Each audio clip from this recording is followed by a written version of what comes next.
Pelayanan di Sdukcapil Kota Palembang terus bergeliat kendati di tengah wabah COVID-19.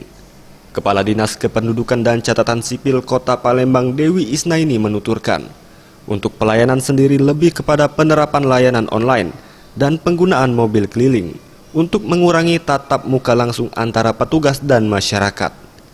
Meski perharinya sekitar 500 permohonan pelayanan diterima pihak di Sdukcapil Palembang melalui layanan online, di mana setiap satu petugas dapat melayani 500 permohonan EKTP dan atau 200 permohonan kartu keluarga. Semua permohonan dapat dilakukan secara maksimal. Terlebih lagi untuk pelayanan EKTP yang sebelumnya kerap terkendala ketersediaan belangko, di masa pandemi ini justru memiliki stok belangko cukup banyak, yakni sekitar 8.500 keping, yang ditaksir akan cukup mengakomodir permohonan masyarakat Palembang beberapa waktu ke depan. Kami tetap melaksanakan pelayanan, jadi kombinasi antara pelayanan katakanlah istilah dengan menggunakan sistem digital, yaitu dengan menggunakan fasilitas online.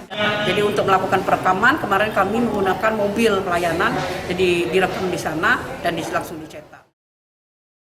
Tim Liputan Sriwijaya TV.